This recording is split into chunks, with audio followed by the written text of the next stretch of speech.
በስመ አብ ወወልድ ወመንፈስ ቅዱስ አሃዱ አምላክ። አመ እስራ ወተስዑ ለመጋቢት በዛቲ ዕለት ኮነት በዓል አባይ እንተ ምልዕት። አንድ አምላክ በሚሆን በአብ በወልድ በመንፈስ ቅዱስ ስም መጋቢት 29 በዚህች ቀን ለእመቤታችን ለቅድስት ድንግል ማርያም የከበረ መልአክ ገብርኤል የምሥራች የነገረበት ድህነትን የተመላች ታላቅ በዓል ናት። በዚህም የከበረ ወንጌል ምስክር ሆኗል። እንዲህ ሲል ኤልሳቤጥ ከጸነሰች በኋላ በስድስተኛው ወር መልአኩ ገብርኤል የገሊላ ክፍል የሆነች ናዝሬት ወደምትባል አገር ከዳዊት ወገን ለምትሆን ዮሴፍ ለተባለው ሰው ወደ ታጨች ወደ አንዲት ድንግል ከእግዚአብሔር ዘንድ ተላከ። የድንግሊቱም ስም ማርያም ነው። መልአኩም ወደ እርሷ ገብቶ ደስተኛ የሆንሽ ደስ ይበልሽ፣ ጸጋን የተመላሽ ሆይ እግዚአብሔር ከአንቺ ጋር ነውና አንቺ ከሴቶች ተለይተሽ የተባረክሽ ነሽ አላት። እርሷም አይታ ከንግግሩ የተነሳ ደንግጣ እንዴት እንዲህ ያለ ሰላምታ ይቀበሏል ብላ አሰበች። መልአኩም እንዲህ አላት፣ ማርያም ሆይ በእግዚአብሔር ዘንድ ባለሟልነትን አግኝተሻልና አትፍሪ። እነሆ ትጸንሻለሽ፣ ወንድ ልጅም ትወልጃለሽ፣ ስሙንም ኢየሱስ ትዪዋለሽ። እርሱ ታላቅ ነው፣ የልዑል እግዚአብሔር ልጅም ይባላል። እግዚአብሔር አምላክም የአባቱን የዳዊቱን ዙፋን ይሰጠዋል። ለያዕቆብ ወገንም ለዘላለሙ ነግሶ ይኖራል፣ ለመንግሥቱ ፍጻሜ የለውም። ማርያምም መልአኩን ወንድ ሳላውቅ ይህ እንደምን ይሆናል አለችው። መልአኩም መልሶ እንዲህ አላት፣ መንፈስ ቅዱስ መጥቶ ያድርብሻል፣ የልዑል ኃይልም ያጸናሻል። ከአንቺ የሚወለደው ከሦስቱ አካል አንዱ የልዑል እግዚአብሔር ልጅ ይባላል። እነሆ ዘመድሽ ኤልሳቤጥም እርሷ ደግሞ በእርጅናዋ ጸንሳለች፣ ወንድ ልጅም አገኘች። ለእርሷም መካን ትባል ለነበረችው ይህ 6ኛ ወር ነው፣ ለእግዚአብሔር የሚሳነው ነገር የለምና። ማርያምም እነሆኝ የእግዚአብሔር አገልጋይ፣ እንደ ቃል ይሆንልኝ አለችው። ያን ጊዜም ድንግል ስትሆን ረቂቅ ጽንስን ተቀበለች። የእግዚአብሔር አምላካዊ ቃል ወልድ ዋሂድ ለኩነተ ሥጋ ወርዶአልና። ይህም አንድ ባሕሪ አንድ ሕልውና ሲሆን ከሦስቱ አካላት አንዱ ነው። ከዓለም መፈጠር አስቀድሞ የነበረ በማይመረመር ድንቅ በሆነ ተዋህዶ እንዴትም እንደሆነ በማይታወቅ በቅድስት ድንግል ማርያም ማኅፀን አደረ፣ ጽንስ ሆኖ ኖረ። በዚያን ጊዜም የኋላ ኋላ መለየት ከቶ የሌለው ፍጹም ሰውነት ነስቶ ተዋሃደ። መለኮቱ ከትስብእቱ ጋር ያለ መለያየት አንድ ሆኗልና። ይህችም ዕለት የበዓላት ሁሉ በኩር ናት። በእርሷም የዓለም መድኃኒት በእርሷም የዓለም ድኅነት ተጀምሯልና። ለጌታችን ለኢየሱስ ክርስቶስ ከቸር አባቱና ይቅርባይ ከሆነ መንፈስ ቅዱስ ጋር ክብር ምስጋና ለዘላለሙ ይሁን አሜን። ሰላም ለጽንሰትከ በከርሰ ማርያም ጽሌ መጽሐፈ ሐሴት ክርስቶስ ዘኢኮንከ መጽሐፈ ወይሌ ሶበ ርእዩከ በታይቱ እንዘ ኢትዐርቅ እምሉአሌ አይኮቱከ ቃል አኮቴት ባህሌ ሰላም በምድር ወበሰማይ ሃሌ ሰላም ለርደቱ ኃይለ ሰማያት ተአድዮ በከርሰ ማርያም ለተሰግዎ ሃሌ የክሙ ኪያሁ ከመለቴትናነ ተሰነአዎ በማይሰረ መንፈስ አሃቲ ወበአሃዱ ሃለዎ ግሩም ግብርከ እግዚኦ በልዎ በገዳመ ሲና ዘሴመ ዘእሳተ ገጹ አርአያ እንዘ ለእጸት እያውእያ ሃደረ ዮም ውስተ ከርሰ ድንግል እንተሃረያ ሃሌሉያ ሃሌሉያ ንበል ሃሌሉያ ለዝ ጠቢብ ወለዝ ኬንያ ሰላም ለልደትከ እንተ ኮከበ አስረቀ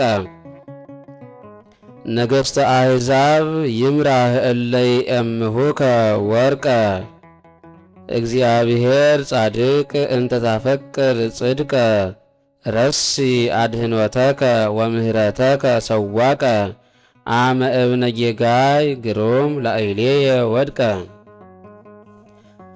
በዚህችም ዕለት ደግሞ በመድኃኒታችን በከበረችና ልዩ በሆነች ትንሣኤው የዓለም ድህነት ሆነ።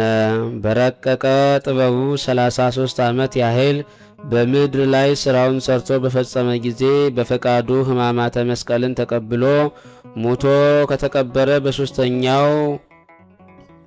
ሙቶ ከተቀበረ በኋላ በሦስተኛው በዚህች ቀን በ29 ከሙታን ተለይቶ ተነስቷልና በዚህች ቀን አስቀድሞ ደጅ ለሚጠኑት በዓለም ላሉ ሰዎች ሰው በመሆኑ ደህነታቸውን አበሰራቸው።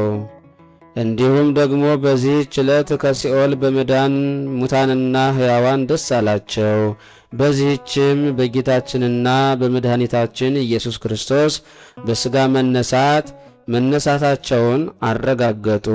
የከበረ ጳውሎስ በመነሳቱ ክርስቶስ የሙታን በኩር ሆነ እንዳለ እርሱ ለሙታን በኩራቸው ነውና ለእርሱም ክብር ምስጋና ለዘላለሙ ይሁን አሜን። ሰላም ለትንሣኤከ ለአዳም ዘኮኖ ዕለተ መድኃኒትም ተኮንኖ እግዚአብሔር ሕጽረኒ ሐጹረ መስቀልከ ዕፀ አድኅኖ የሃድግኑ ዘተከለ ወይኖ እንበላ ያስተናጽህ አውዶ ወይጽቁም ጸወኖ። ሰላም ለትንሣኤከ ከመ ህዳገ ወይን ኃያል ድኅረ ሞትከ አምላክ በዲበ መስቀል እግዚኦ ሱቀኒ በየማንከ ዘሳይል አመ በጽሐኒ ወዲቅ ወተዳድቀኒ ሃጉል አንስኦትየ እስመ አንተ ትክል ዘሃመ በፈቃዱ ወሞተ በፍቅሩ ሙቆሃነ ይፍታህ እለተ አስሩ ዳዊት ንጉሥ በከመይቤ በቃለ መዝሙሩ ዮም በሰሉስ እምነ ህቱም ዝህሩ እግዚአብሔር ተንሥአ ወተዘሩ ጸሩ። በዚህችም ቀን የከበረ ሐዋርያ ጳውሎስ እልዋሪቆን ከምትባል አገር ደርሶ አስተማረ። ይህችም የምድር ዳርቻ ናት። ራሱ ቅዱስ ጳውሎስ እንዲህ አለ። ከዚያም በእግዚአብሔር መልአክ ትእዛዝ ወደዚያች አገር ሄድኩ። ሀገሪቱም እንደ ሮሚ አምሳል ታላቅ የሆነች እጅግ ውብ ናት። ፍሬዋም የበዛ ነው። በውስጡ የሚታለፍበት ስሙ ገርጋ የሚባል ባህር ግን አግድመቱ 300 ምዕራፍ ነው።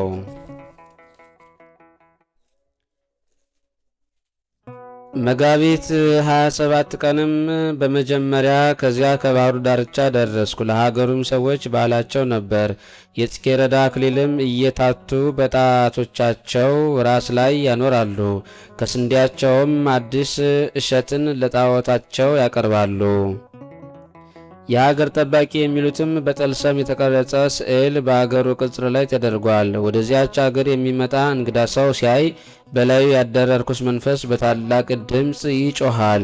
የአገር ሰዎችም የዚያን ጠልሰም ጩኸቱን በሚሰሙ ጊዜ ወደ አገራቸው የመጣውን እንግዳ ወጥተው ይገድሉታል። ሕጋቸው እንዲሁ ነውና ወደ አገራቸውም ይገባ ዘንድ ማንንም አይተውም አያሰናብቱም። እኔ ወደዚያች አገር ደርሼ ወደ ባሕሩ በቀረብኩ ጊዜ ያ ጠልሰም እነሆ እንግዳ ወደ እናንተ ደረሰ ብሎ በአገራቸው ቋንቋ ጮኸ። የአገር ሰዎችም ድምፁን ሰምተው ከንጉሳቸው ጋር ብዙ ሰራዊት መጡ። በዚያን ጊዜ ስለ በዓላቸው ተሰብስበው ነበርና ፈለጉኝ። እኔ ግን ባየኋቸው ጊዜ ሸሽቼ የቀበሮችና የአሽኮኮች መሸሻ ወደሆነ ዋሻ ገባው። ከዚያም ገብቼ በረሃብና በጥም ስለተሰቃየሁ አለቀስኩ። በዚያን ቀን የፀሐይ ትኩሳት ከመጽናቱ የተነሳ ሐሩር ሆኖ ነበርና በዚያም እስከ ሌሊት ቆይቼ ከዚያ ወጥቼ ከባህሩ ውሃ ጠጣው። ቆሜም ወደ ጌታዬ ኢየሱስ ክርስቶስም ጸለይኩ። ንጋትም በሆነ ጊዜ ከዚያ ዋሻ ወጥቼ ወደ አገር ለመግባት ፈለግኩ። ያ ጠልሰም አሁንም መምጣቴን እየገለጠ ሁለተኛ እንደ ታላቅ ነጎድጓድ ጮኸ። ለባሕሩም ልማድ አለው። ጠልሰሙ በሚጮህ ጊዜ ይታወካል፣ ማዕበሉም ይነሳል። ያን ጊዜም የአገር ሰዎች ሊገድሉኝ መጡ። ከሩቅ ባየኋቸው ጊዜም ፈራሁ። እንደ ቀድሞም በዚያ ዋሻ ደግሜ ተሸሸኩ። ጌታ ክርስቶስንም እለምነው ዘንድ ጀመርኩ።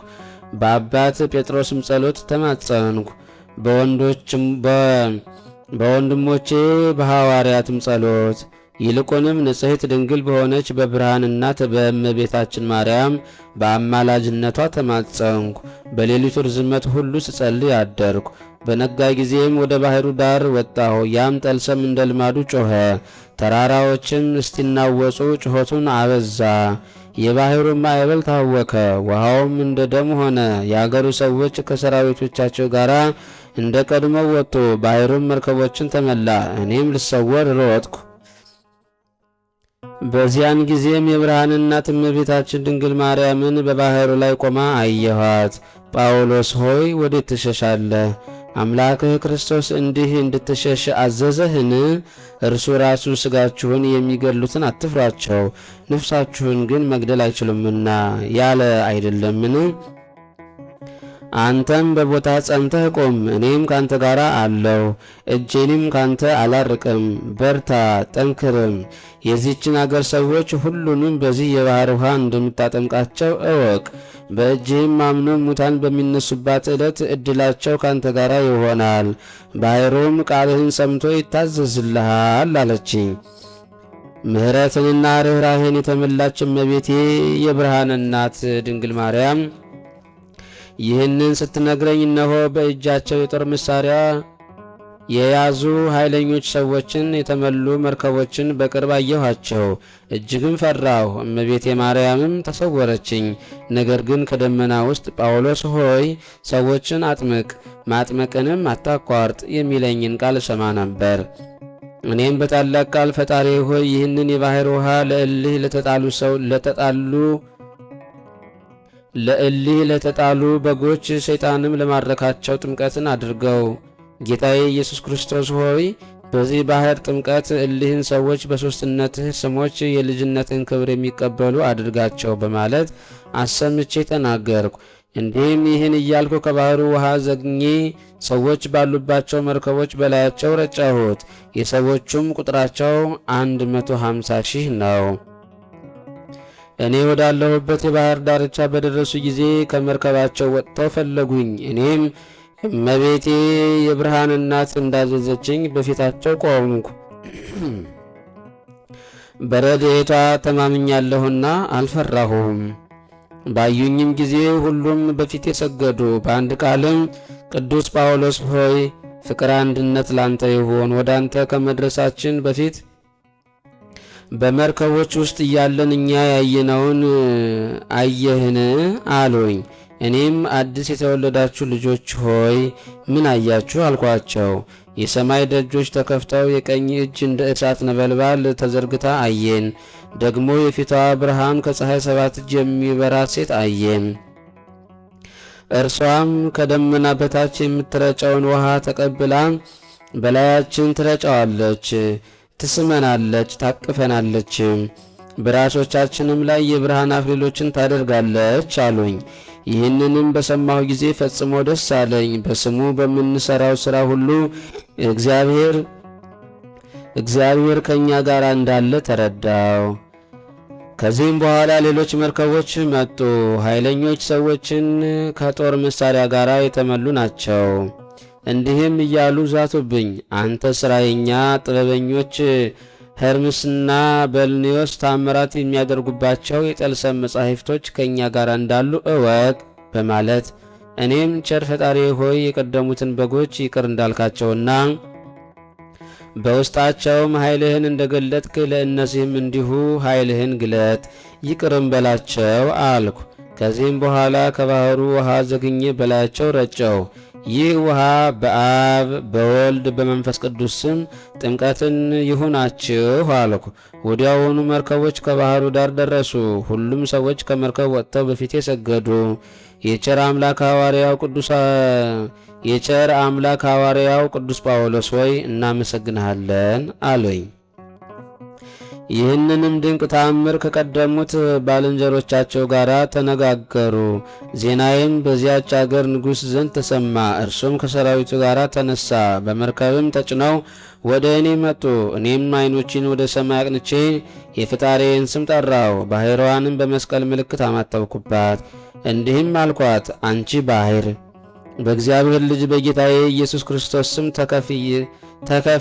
ትከፈይ ዘንድ አዝዝሻለሁ። ምድሩም ይገለጥ፣ መርከቦችም በየብስ ውስጥ ይቁሙ። ነገሬንም ሳልጨርስ ባሕሯ ተከፈለች፣ በውስጧም 13 ጎዳናዎች ተገለጡ። መርከቦችም ውሃ በሌለው ምድር ላይ ቆሙ። ይህንንም አይተው ሰይፎቻቸውን መዘዙ፣ እንጨቶችም ሆነው አገኟቸው።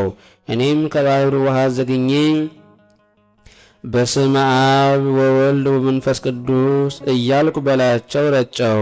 በዚያን ጊዜ እሊያ መርከቦች ነፋስ ተሸክማቸው ያለ ውሃ ከምድር ከፍ ከፍ ብለው ተጓዙ። ሰዎችም ከውስጣቸው ወጥተው ወደ እኔ መጥተው ሰገዱ። ከእርሳቸውም የቀደሙ ሰዎች ሰላምታ እንዳቀረቡልኝ ንጉሡም ከሀገር ሰዎች ሁሉ ጋር በፊቴ ሰገደ። ከዚህም በኋላ ከእርሳቸው ጋር ወሰዱኝ። ወደ ከተማውም በደረቅ ያለ መርከብ ገባን። በምኩራባቸውም ውስጥ በጽጌረዳ አክሊል ጣዖቶቻቸው ተከልለው የስንዴ እሸትም እንደ መሥዋዕት ሆኖ ተጥሎ አየው። ይህንንም አይቼ እጅግ አዘንኩ። የአገር ሰዎችም ክቡር መምህር ሆይ በዚህች ዕለት ለአማልክት በዓል የምናደርግበት እንደነበረ እወቅ። አሁን አንተ ለማን ታዝናለህ? ለአብ እናድርገው። አሁን አንተ ለማን ታዘናለህ? ለአብ እናድርገውን? ወይም በወልድ ስም ወይም በመንፈስ ቅዱስ ስም በማናቸው ያጠመከን ስለሆነ አሉኝ። በስማቸው ያጠመከን ስለሆነ አሉኝ።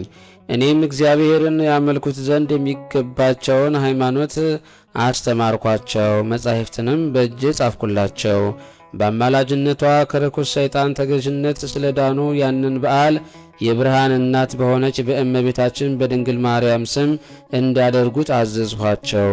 ዕለቱም የእግዚአብሔርን ልጅ እንደምትጸንሰውና በሥጋ እንደምትወልደው የመላእክት አለቃ ቅዱስ ገብርኤል ያበሰረበት ስለሆነ እኔም አምላካዊ ትምህርትን አስተማርኳቸው፣ በቀናች ሃይማኖትም እንዲጸኑ አደረግኳቸው። ውሃው በተከፈለበትም ላይ በእመቤታችን በድንግል ማርያም ስም ታላቅ ቤተ ክርስቲያን እንዲሰሩ አዘዝኳቸው። በክብር ባለቤት በጌታችን ኢየሱስ ክርስቶስ ስም ድንቆች የሆኑ ብዙ ተአምራቶችንም አደረግኩላቸው። ከዚያ በኋላ ከእነርሱ ዘንድ ወጥቼ መጣው። ለእግዚአብሔር ምስጋና ይሁን። የአባታችን የሐዋርያው የቅዱስ ጳውሎስ በረከቱም በላያችን ይደር ለዘላለሙ አሜን።